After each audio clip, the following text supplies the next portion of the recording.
Bonjour, bienvenue à Regarde-moi ça. Aujourd'hui, on embarque sur un énorme projet, presque aussi gros et peut-être même plus que celui de la Getaway. Une Terminator 2 que je viens tout juste de recevoir, qui vient d'entrer dans ma salle de jeu. Et je vais la déballer devant vous en mes super time-lapse-scopes.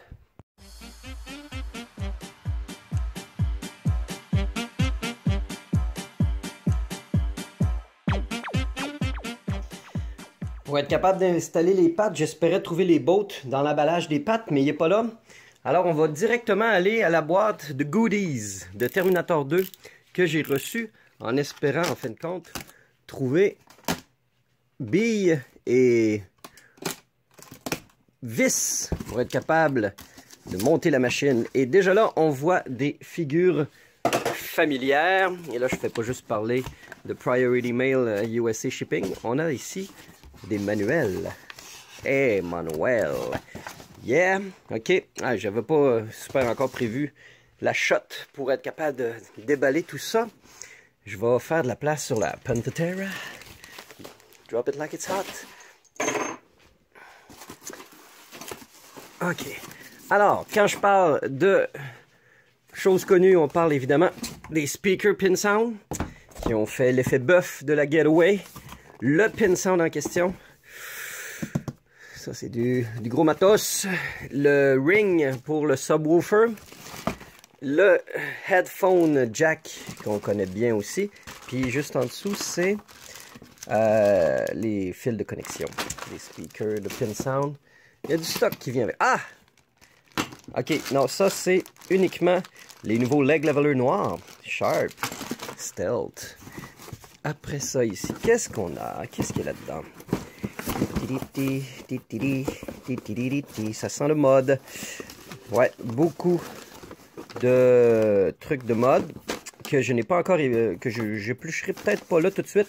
Il y en a tellement pour la Terminator 2, c'est insane. C'est une machine qui a connu énormément de succès. Beaucoup de personnes possèdent cette machine et ont développé des modes. Comme là, c'est le Slingshot Light Kit. Ah, ça a l'air à faire en sorte que tout le slingshot s'allume. Intéressant. OK. Alors, évidemment, la majorité des développeurs de modes focus sur des développements d'ajout de lumière. Et ici, qu'est-ce qu'on a? Titan Competition Silicone Rings. On a un nouveau kit d'élastique de Titan. Blank white box. Ah, ça a l'air à des speakers grill. Ça ressemble pas mal à ça, hein? Des speaker grill qui allument. Est-ce que c'est ça? Des drôles de formats, parce que les speaker grill, je ne suis pas habitué nécessairement de voir ce size-là. Mais c'est clairement, encore une fois, des ajouts de lumière circulaire. Okay. Je vais sortir le subwoofer. What a piece. Après ça, ici. Ah, c'est la lockdown bar. Neuve. Ah, je suis content, ça va m'éviter du forçage de bras, ça. Ah, je suis content d'utiliser des pièces neuves. C'est un luxe que j'apprécie. Qu'est-ce qu'il y a là-dedans? Hey, on dirait qu'ils ont trouvé le tour de faire une boîte, parce qu'ils ont inventé des côtés. Bubble. Ah, c'est le kit du moteur pour le gun. Parce que je sais que c'est quelque chose qui est défectueux en ce moment dans la machine. Je vais quand même voir si je suis pas capable de récupérer l'ancien. Mais c'est un très très gros assemblage, extrêmement difficile à trouver. Mais c'est bref, tout le gros kit pour repartir le moteur. Et ici, j'ai une très grande quantité de target. Cool, de feutres, d'ajouts et de... Ah oui. Travailler avec du neuf. Oh, j'aime ça. Ça fait sauver du temps. Beaucoup. Great.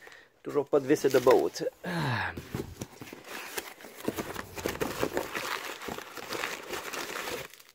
Billes. Ça, c'est très bien. Des leg protectors que je n'installerai même pas tout de suite parce que... Ah! We got the boat. I'm on the boat. Excellent. Bon. On est enfin capable d'installer la machine. Je vais juste mettre ça là. Je vais me départir tout de suite de cette petite boîte. Et je vais quand même finir de fouiller qu'est-ce qui se trouve dans la boîte. La dernière boîte de mode. Ah, ouais. Ça, c'est les light up pop bumper. Les nouveaux couvercles. Beaucoup de posts blancs. Oh, ça va être un gros must. Les strips de LED Lear Mod que je connais bien, les alligator clips qu'on connaît bien, des ribbon cables, des flipper assembly, pas de niaisage, et des pop bumpers. Great! On va de quoi refaire un playfield assez neuf, merci. Ok, good! On va installer ça à l'instant. Yeah!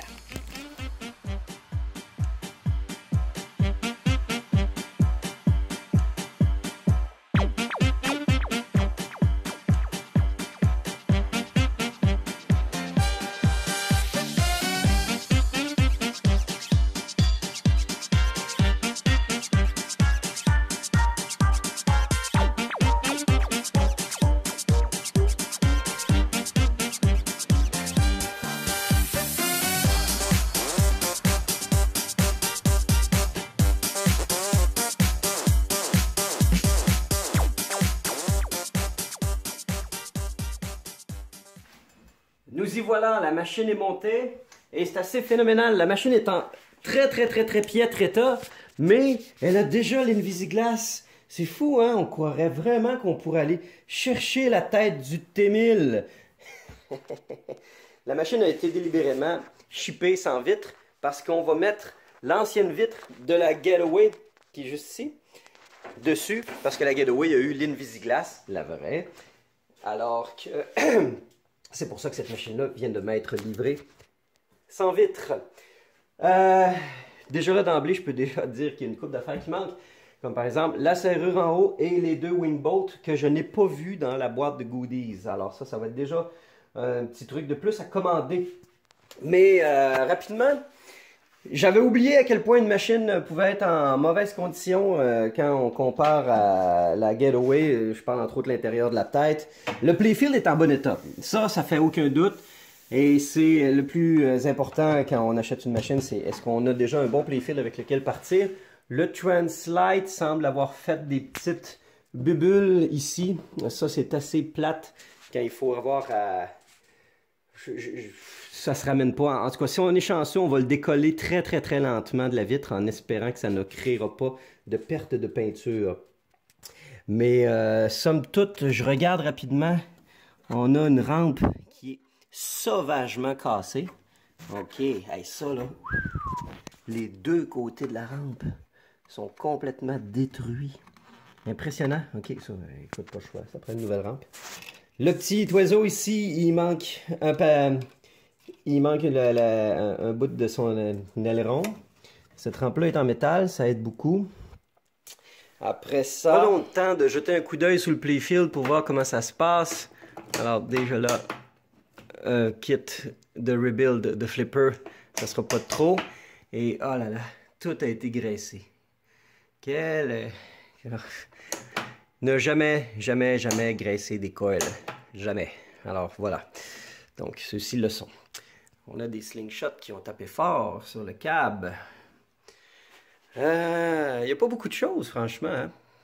Sous une Terminator 2, c'est bien. Un petit moteur ici. Qui a l'air d'avoir la misère à... Sérieusement, le problème de moteur, je pense qu'il vient juste de cette switch-là. J'ai le feeling que... qu'il se fait pas bien activer. Lui ou lui? Ouais. Ok, alors voilà pour ça. Pop bumper, éjecteur. Et voici ce que je voulais vous montrer. Ça là, ce deuxième transfo là, se trouve la majorité du temps dans les machines qui ont été en Ontario. C'était Hydro-Ontario qui obligeait, pour des raisons électriques qui me restent encore à vraiment comprendre. Bref, c'est une double sécurité en termes d'alimentation.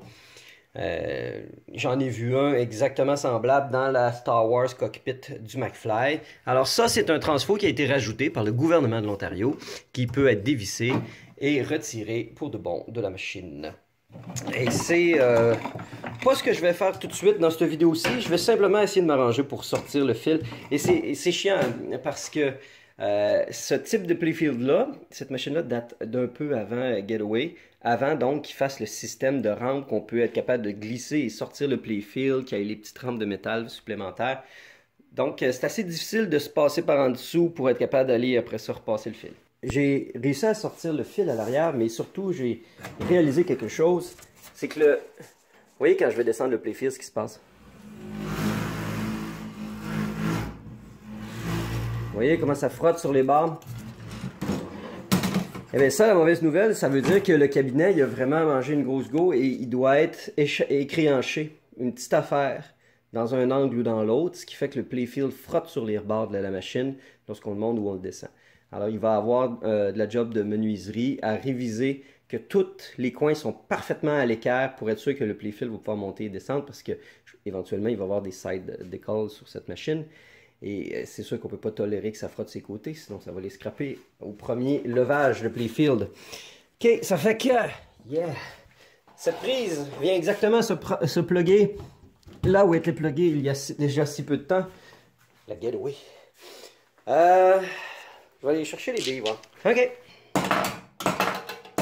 Et ça me permet même de vous dire à quel point Ontario Hydro n'avait plus ou moins le respect pour la pérennité d'une machine. On s'entend, je veux dire, dans le temps, il n'y avait pas le concept de collectionneur, mais bref, ce qui prouve mes dires tantôt de Hydro-Ontario, Ontario Hydro, passé sur cette machine-là pour ajouter son Infamous Transformer. Ok. Des sons qu'on connaît. Factory setting restored, keeping total cleared, factory setting restored, On va sortir de là, escape.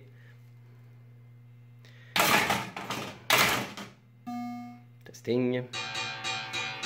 Press enter. Test report. Time and date, on s'en fout. Ah, c'est normal. Gun cannot find home. Error. Ok. Voilà. Le fusil ne peut pas trouver sa position initiale. Pour le fun, j'ai le goût d'aller jouer avec la petite Switch de tantôt. On va checker voir. Je suis allé un petit peu tourner la Switch du moteur, une petite affaire de rien. J'ai sorti du menu, j'ai mis 2 crédits et ça me dit push start. Let's see what give. To no avail. Ok. Ok, une étape importante que je vais skipper. J'y suis vraiment allé à la cow-boy. J'ai ouvert la machine sans même regarder ce qui se passait à l'intérieur. Et là, déjà, je me rends compte que le ROM ici a besoin d'être masqué pour éviter que ça efface la programmation. Pour le board ici de Soundboard, de toute façon, ça va, on va mettre un pin sound là-dedans. Le board de Dot Matrix semble pas si mal, pas trop chauffé.